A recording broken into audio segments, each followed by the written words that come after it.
Hello friends, তোমাদের সকলকে আমার চ্যানেলে স্বাগত। আজকে আমি ব্রেড কুলফি তৈরি করেছি ফায়ারলেস। তো এখন আমি এগুলোর মধ্যে কুলফি ভরা হয়ে গেছে, তো আমি এখন এগুলোকে ডিপ ফ্রিজে রেখে দেবো 8 থেকে 12 ঘন্টা বা ওভারনাইট। তারপর তোমাদের সামনে আমি ফিরে আসছি, দেখাবো যে কেমন হলো কুলফিটা তৈরি করার জন্য আমি 4 পিস পাউরুটি নিয়েছি। এবার এই পাউরুটির ধারগুলোকে আমি কেটে নেব। ধারগুলোকে কেটে আমি বাদ দিয়ে দেবো। এই কুলফিটা খুব তাড়াতাড়ি হয়ে যায়, কোনো গ্যাস ইন্ডাকশান কিছুই জ্বালানোর দরকার হবে না, আর অল্প জিনিসও লাগে। তো এই গরমে এই কুলফি খুবই টেস্টি হয়, একবার দেখলেই তোমরা যে কেউ তৈরি করে নিতে পারবে। তো এই পাশেরগুলোকে আমি বাদ দিয়ে দিচ্ছি। এবার পাশেরগুলো আমি কেটে নিয়েছি, এবার এটাকে আমি ছোট ছোট টুকরো করে নেব।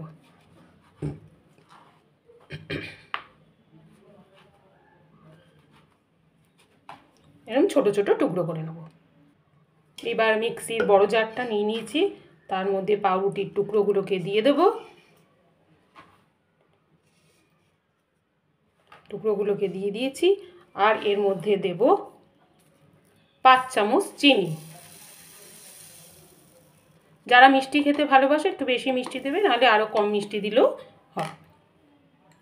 এবার দেব এর মধ্যে আমি আমুল গোল্ড দুধটা নিয়েছি, ভালো করে ফুটিয়ে 500 দুধ নিয়েছিলাম। এই 500 দুধটাকে ভালো করে ফুটিয়ে নিয়ে একটু কমিয়ে নিয়েছি। তো এবার এই দুধটা এর মধ্যে আমি অ্যাড করে দেবো।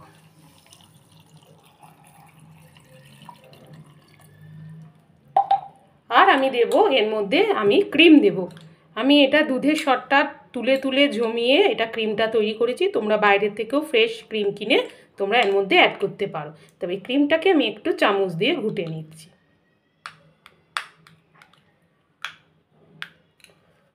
এবার এই ক্রিমটাও এর মধ্যে আমি মিশিয়ে দেবো।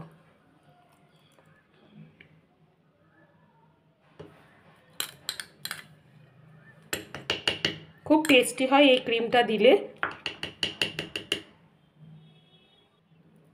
এবার 10 টাকা দামের একটা মিল্ক পাউডারের প্যাকেট এর মধ্যে অ্যাড করলাম। আর দেব কয়েকটা কাজু বাদাম। তোমরা পেস্তাও দিতে পারো। আমি কয়েকটা কাজু বাদাম 8-9টা মতন কাজু বাদাম এর মধ্যে আমি দিয়ে দিলাম। এবার এটাকে একটু নাড়িয়ে নেব।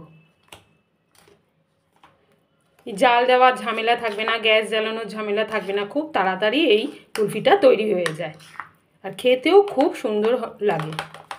তো এবার আমি এটাকে গ্রাইন্ড করে নেব।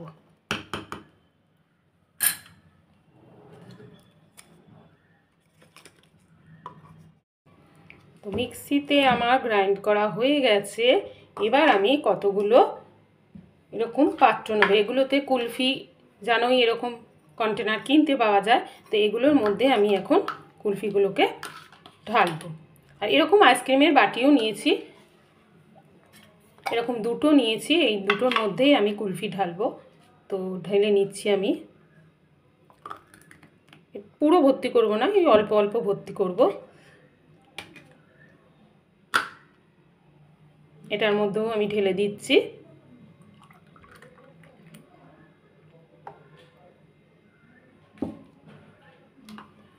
আর এরকম একটা আইসক্রিমের কন্টেনার নিয়েছি, এই আইসক্রিমের কন্টেনারটার মধ্যেও আমি ঢেলে দেব।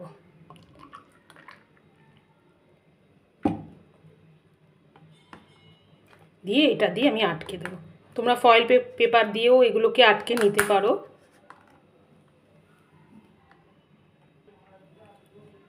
সবগুলোর মধ্যেই আমি এরকম ভরে দিয়েছি, পুরো ভরিনি, হাফ হাফ করে ভরেছি। তো দুটো আইসক্রিমের বাটিতে দিয়েছি এরকম একটা কন্টেনারে। আর এগুলো তো কুলফির মোল্ড তোমরা জানো। এবার এগুলোকে আমি আটকে ফ্রিজে রেখে দেবো, ওভারনাইট রেখে দেবো, বা 8-12 ঘন্টা, 8 থেকে 12 ঘন্টা তোমরা রেখে দিলেই এটা জমে যাবে। তারপর তোমাদের কাছে আমি ফিরে আসছি। এগুলো আগে জমে যাক, তখন দেখাবো তোমাদের কেমন হলো আমার কুলফি। 8-12 ঘন্টা হয়ে গেছে, ওভারনাইট রেখেছিলাম। এবার আমি দেখছি কুলফিগুলো কেমন জমেছে। ফ্রিজ থেকে বার করে নিলাম, চলো এখন দেখা যাক এগুলো কেমন হয়েছে। তো এখন এগুলোকে আমি সব ওপেন করব এবং দেখাবো তোমাদের 8 থেকে 12 ঘন্টা ফ্রিজারে রাখার পর এই কুলফিগুলো কেমন হয়েছে। তো এখন খোলা যাক। প্রথমে আমি এই বড়টা খুলছি। হাত দিয়ে একটু এরকম করে নেবে বা জলের মধ্যে একটু দিয়ে নিলেই গলে যাবে।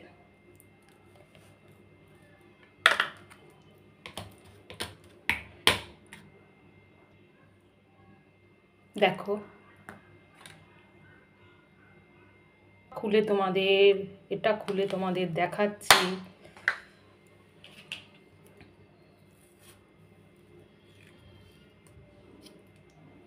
একটু ঘোরালেই খুলে যাবে। এইবার কন্টেনারেরগুলো খুলছি। আমার একটু নরম হয়েছে, আমার যেহেতু লোডশেডিং ছিল তার জন্যে একটু নরম হয়ে গেছে। তো এবার এটাকে আমি এর থেকে বের করি। এবার সবগুলোই আমি খুলে নিয়েছি।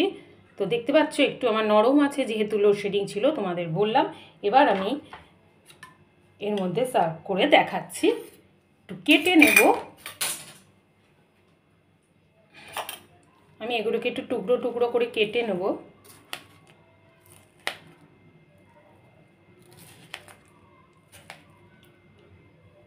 টুকরো করে কেটে নিয়ে এরকম একটা পাত্রের মধ্যে আমি এগুলো টুকরোগুলোকে দিয়ে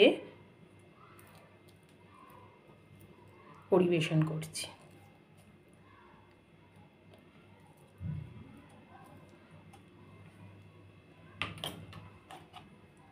এর উপরে একটু তোমরা ড্রাই ফ্রুট দিতে পারো, পেস্তা কুচি, কাজু কুচি। তো আমি দিলাম না, আমি এর উপরে একটু সিরাপ দিয়ে দিলাম।